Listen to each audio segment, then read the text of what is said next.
ODUA in the year, every single day you wake up, you are given a choice. You can let the day run you, or you can step up and own the day. And if you own enough days, you own the year. That's how it works. But here's the thing, too many people sleepwalk through life, waiting for something to change, waiting for a miracle, waiting for the right time. Let me tell you something, the right time is now, though. See, life doesn't wait for you. Success doesn't wait for you. Opportunity doesn't knock forever. It comes to those who are ready, who are prepared, who have decided that they are going to step up and take control of their life. Imagine this, you wake up every morning and life hands you a blank check. You can fill it with whatever you want. You can invest it in yourself, in your dreams, in your goals. Or you can waste it, spend it on distractions, on negativity, on excuses. And the next day, another blank check, another chance. But let me ask you, how many checks have you already wasted? How many days have passed by where you said, I'll start tomorrow? Let me give you a real life example. There was a man, let's call him Mike. Mike had big dreams. He wanted to start a business. He wanted to be financially free. He wanted to be in the best shape of his life. But every year, Mike did the same thing. He made a list of resolutions. He got excited for a few weeks. And then life got in the way. Work got busy. He got tired. He started saying, maybe next month. And before he knew it, the year was over and nothing had changed. One day, Mike sat down and realized something. He wasn't failing because he wasn't smart enough or strong enough. He was failing because he wasn't taking control. He was letting the days slip by. He was waiting for the perfect moment instead of making every moment count. So he made a decision. From that day forward, he would ODUA in his year. He started waking up early. He started making time for his goals instead of making excuses. He stopped hanging around people who drained his energy. He stopped letting distractions steal his focus. And most importantly, he stopped waiting. And guess what? That year, Mike launched his business. He got in the best shape of his life. He became a different person, not because he had more talent or luck, but because he took control. Now, let me ask you, are you going to be like Mike before his transformation or after? Because here's the truth. You have the same 24 hours as everyone else. You have the same opportunities. The difference between those who succeed and those who don't, mindset. When you ODUA in the year, you stop blaming your circumstances. You stop saying, I don't have time, and you start making time. You stop blaming the economy, your boss, your past. You start taking responsibility. And responsibility is power. Because when you take full responsibility, you realize you have the power to change your life. Think about this. You have a job you hate. Start working on a plan to build something better. You're out of shape. Take control of your health, no excuses. You feel stuck. Stop waiting for someone to save you, save yourself. Because let's be real, no one is coming to push you. No one is coming to drag you to success. If you want it, you have to take it. And taking it starts with a decision. Decide that 2025 is your year. Not just another year where you hope things get better. Not just another year where you try to do things differently. No, this is the year where you commit. Every morning, wake up and remind yourself, I am in control. I am responsible. I am the author of my own story. Because if you don't own the year will own you. It will slip through your fingers, just like the last one. And before you know it, another December will come, and you'll be wondering what happened. Don't let that happen. Step up. Take control. Own this year like your life depends on it, because it does.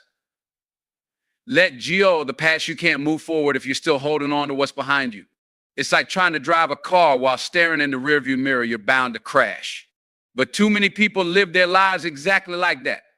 Stuck in the past, trapped by mistakes, haunted by regrets. Listen to me, whatever happened in 2024, it's done. It's over. Whether it was good, bad, painful, or disappointing, it's already written. You can't change it. You can't rewind time. But what you can do is decide what happens next. Let me tell you a story. There was a woman named Lisa. Lisa had dreams, big ones. She wanted to start her own business, travel the world, live a life of purpose. But every time she tried to move forward, her mind dragged her back.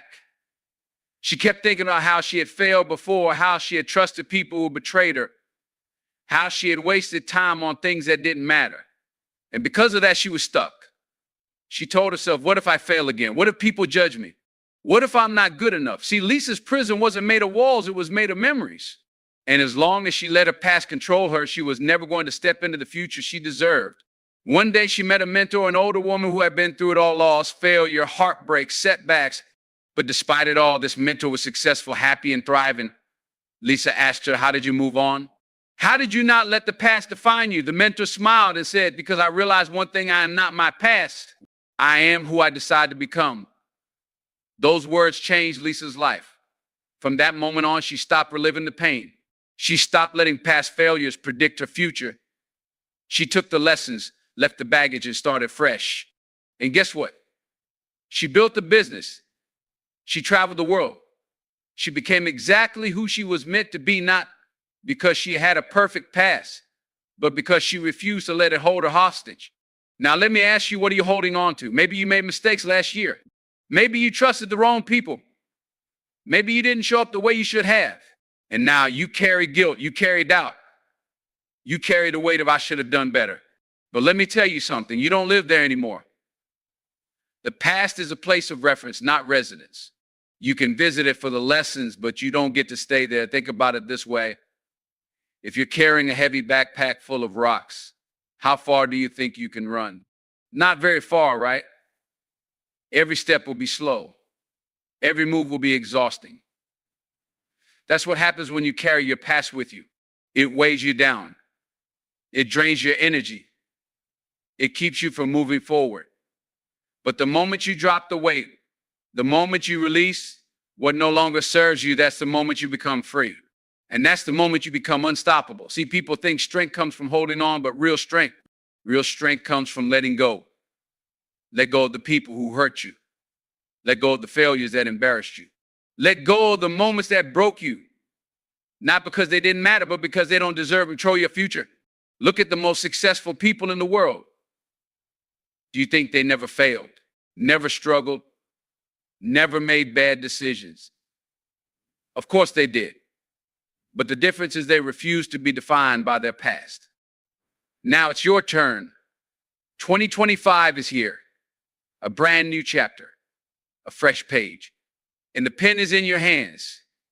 But if you keep rereading the last chapter, how are you ever going to write a new one? This is your time. Right here. Right now. So let go. Move forward. Step into the greatness that's waiting for you. Because your future is calling. And it's time to answer. Faith over fear, or fear is the enemy of progress. It is the silent killer of dreams, the invisible chain that keeps you locked in place. Fear whispers in your ear, what if you fail? What if they laugh at you? What if you're not good enough? But let me tell you something powerful. Fear is a liar. Fear is nothing more than a story your mind tells you to keep you comfortable, to keep you safe. But here's the problem. Nothing great ever happens in comfort. Growth doesn't happen in comfort. Success doesn't happen in comfort. The life you want is on the other side of fear. So let me ask you, are you going to let fear control you? Or are you going to choose faith? Faith is not just about religion. Faith is about believing in something bigger than yourself. Faith is about trusting that even when you can't see the whole staircase, you take the first step anyway. Let me tell you a story. There was a young man named Daniel. Daniel had big dreams. He wanted to start his own business, leave his 9-to-5 job, and create a life of freedom. But every time he thought about taking that leap, fear crept in. What if I lose everything? What if I fail? What if people think I'm crazy? So for years, he stayed in a job he hated. Every morning, he woke up with a pit in his stomach, knowing he was meant for more, but too scared to go after it. Then one day, his mentor told him something that changed his life. He said, Daniel, fear is always going to be there. The question is, are you going to listen to it, or are you going to have faith in yourself? That hit Daniel like a ton of bricks, because he realized something. Fear had been running his life. Fear had been making his decisions. Fear had been keeping him from his destiny. So he made a choice. He chose faith. He didn't know what was going to happen. He didn't have all the answers, but he took the first step. He started his business. And guess what? It wasn't easy. He faced obstacles, setbacks, and failures, but because he had faith, he kept going. And after years of struggle, he built a business that changed his life. And when people asked him how he did it, he said, I stopped letting fear control me. I chose faith. Now, let me ask you, what is fear stopping you from doing? Maybe it's applying for that dream job. Maybe it's starting that business you've been thinking about for years. Maybe it's walking away from something that no longer serves you. Maybe it's speaking up, taking a chance, stepping into the unknown, whatever it is. I need you to hear me loud and clear. Fear is not real. Yes, it feels real. It feels like a wall you can't climb, a monster you can't escape. But in reality, fear is just your mind playing tricks on you. It's your comfort zone trying to keep you in a place where nothing changes. But faith is power. Faith is what lets a person chase their dreams even when no one else believes in them. Faith is what makes people keep going even when the road gets hard. Faith is what turns ordinary people into legends. Look at every successful person you admire. Do you think they never felt fear? Of course they did, but they didn't let it stop them. They chose faith over fear. Now, it's your turn.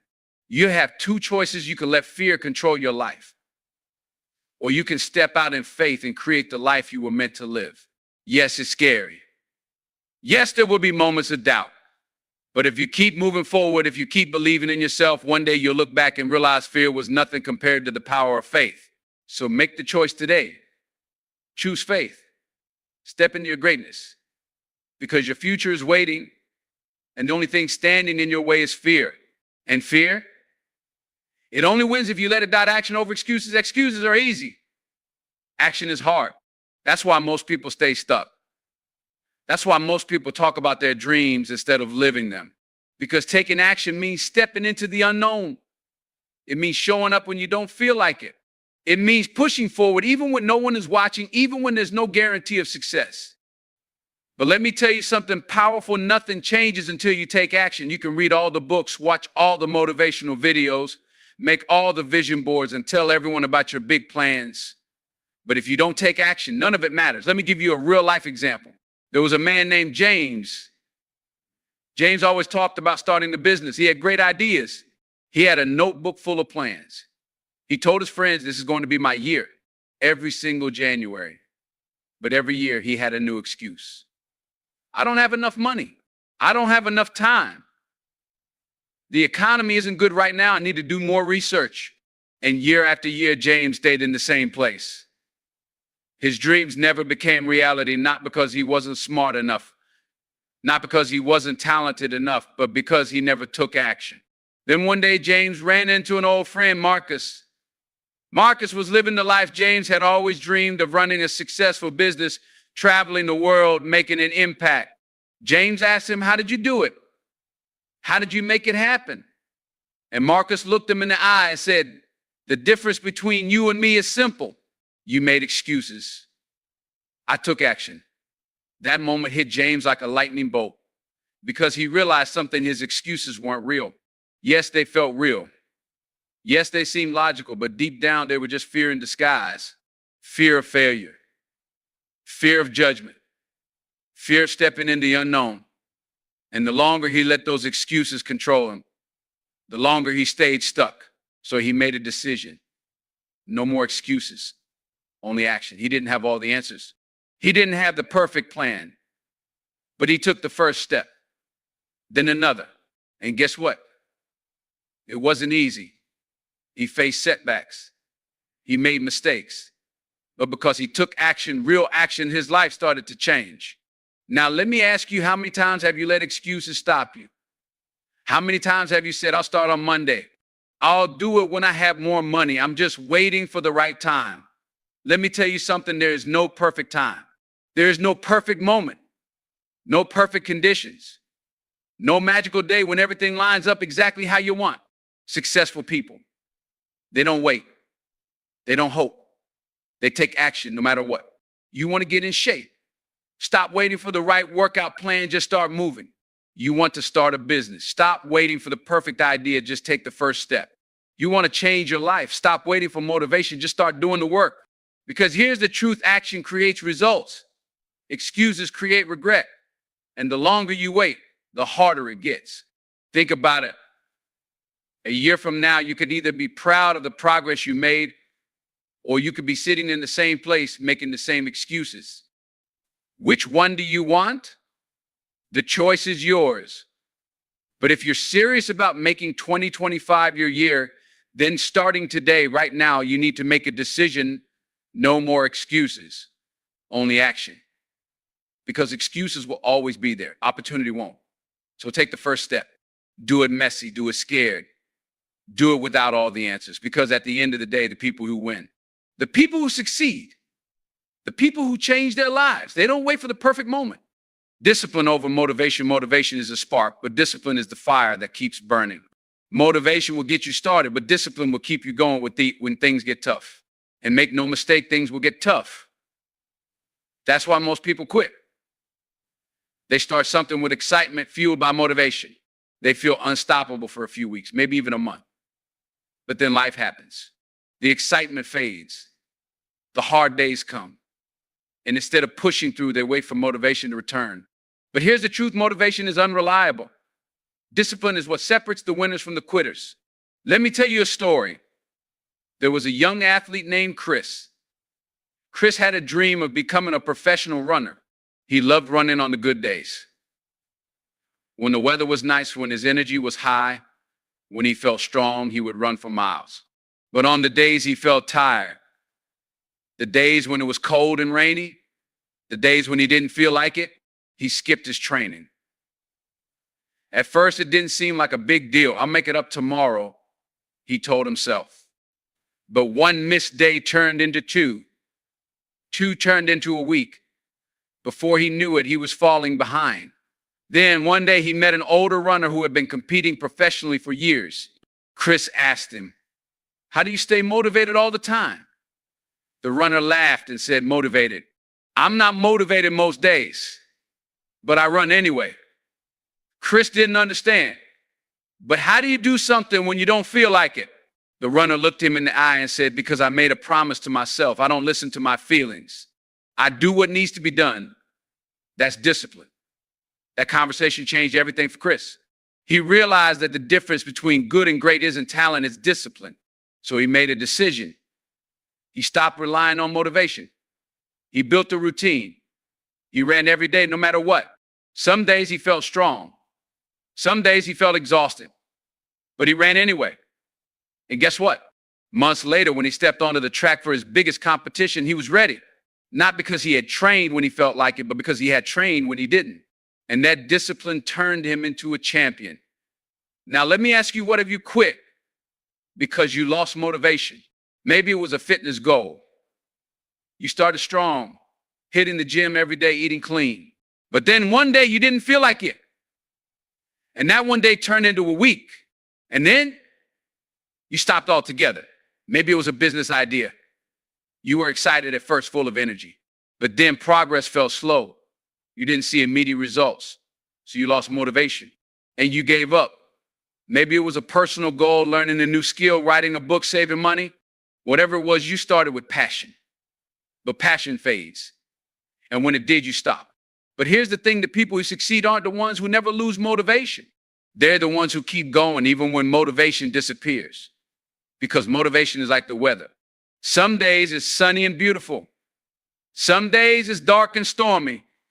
But if you only go outside when the weather is perfect, you'll never get anywhere. That's why you need discipline. Discipline is waking up early to chase your dream, even when you'd rather sleep. Discipline is going to the gym, even when you don't feel like working out. Discipline is sticking to your commitments, even when the excitement wears off. And the more you practice discipline, the easier it gets. Think about brushing your teeth. You don't wake up every morning thinking, "Wow, I'm so motivated to brush my teeth today." You just do it because it's a habit, because it's part of your routine. Now imagine if you treated your goals the same way. Imagine if working on your business, hitting the gym, improving yourself became automatic. Not something you had to get hyped up for, but something you just did no matter how you felt. That's how you win. because motivation comes and goes, but discipline lasts forever. So starting today, stop waiting for motivation. Stop waiting for the perfect mood, the perfect conditions, the perfect time. Make discipline your superpower. Because the people who succeed, they don't wait for motivation. They show up every day. No excuses. Surround yourself with the right people. You've heard it before. You are the average of the 5 people you spend the most time with. But have you ever really thought about what that means? It means your success, your mindset, your habits. They are all influenced by the people around you, whether you realize it or not. The people in your life are either lifting you up or pulling you down. So let me ask you a serious question. Who are you surrounding yourself with? Are you spending time with people who encourage you, who push you to be better, who inspire you to reach your goals? Or are you spending time with people who complain, who make excuses, who drain your energy? Because let me tell you something, your environment is shaping you every single day. Let me give you a real life example. There were 2 childhood friends, Mike and Jason. They grew up in the same neighborhood, went to the same school, had the same dreams. Both of them wanted to start their own businesses and build successful lives. But as they got older, they started hanging around different people. Mike surrounded himself with winners. He joined mastermind groups, networked with successful entrepreneurs, and spent time with people who were constantly growing, learning, and pushing themselves. Every conversation he had was about ideas, opportunities, and leveling up. Jason, on the other hand, surrounded himself with complainers, people who always had an excuse, people who blamed the government, the economy, their upbringing, everything but themselves. Every time Jason tried to talk about his dreams, they would laugh and say, "Man, be realistic. That stuff isn't for people like us." Fast forward 5 years, Mike had built a thriving business. He wasn't just successful, he was growing every single day because he had surrounded himself with people who challenged him to be better. Jason, he was still in the same place, still complaining, still talking about his dreams instead of living them. Not because he wasn't smart, not because he wasn't capable, but because he let the wrong people influence him. Now, let me ask you again, who are you surrounding yourself with? Because whether you realize it or not, the people around you are shaping your mindset. If you hang around 5 broke people, guess what? You're going to be the 6th. If you hang around 5 negative people, guess what? You're going to be the 6th. If you hang around 5 people who make excuses, who blame the world for their problems, who never take action, you're going to become just like them. But if you surround yourself with winners, people who dream big, people who take action, people who refuse to settle, you'll become one of them. That's how success works. It's contagious. Think about it like this. Imagine you have a bucket of fresh, clean water. If you drop a little bit of dirt into that bucket at first, it might not seem like a big deal. But if you keep adding dirt little by little, eventually the whole bucket becomes dirty. That's what happens when you surround yourself with the wrong people. They don't ruin your mindset all at once. It happens slowly. One negative conversation, one toxic habit, one excuse at a time. Before you know it, you've lost your ambition. You've stopped believing in yourself. You've settled for a life you never wanted. So if you want to win in 2025, you need to clean your bucket. You need to be ruthless about who you let into your circle. Now, I know what you're thinking, but what if the negative people in my life are my family, my old friends, people I care about? Listen, you don't have to cut people off completely, but you do need to set boundaries. You need to spend less time around people who drain your energy and more time around people who fuel your fire. Because at the end of the day, this is your life, your dreams, your future. And if the people around you aren't pushing you forward, they're holding you back. So here's what I want you to do. Look at the 5 people you spend the most time with. Really think about it. Ask yourself, are these people helping me grow, or are they keeping me stuck? And if the answer is they're keeping me stuck, then it's time to make a change. Find mentors, join groups, connect with people who think bigger, dream bigger, and live bigger. Because when you surround yourself with the right people, success stops feeling impossible, it starts feeling inevitable. Remember, in 2025, you don't just need a better mindset. You need a better environment. Because when you're around the right people, you don't just level up. You become unstoppable. Learn to embrace failure. Just hearing that word makes most people uncomfortable. It's a word we're taught to fear, a word that makes us feel ashamed, a word that stops so many people from even trying. But what if I told you that failure isn't something to be afraid of? What if I told you that failure is actually one of the greatest tools for success? Think about it. Every single person who has achieved greatness, every entrepreneur, every athlete, every artist, every leader, they have one thing in common: they failed. Not once, not twice, but over and over again. Let me tell you a story. There was a young man named Thomas. Thomas had big dreams. He wanted to create something that would change the world, but every time he tried, he failed. He tried again. He failed again. Over and over for years. Most people would have given up. Most people would have said, maybe this isn't for me. But Thomas, he refused to quit. After 10,000 failures, yes, 10,000 failures, he finally succeeded. And because he didn't let failure break him, because he embraced failure, he invented the light bulb. That's right. Thomas Edison failed 10,000 times before he got it right. But he never saw it as failure. He famously said, "I have not failed. I've just found 10,000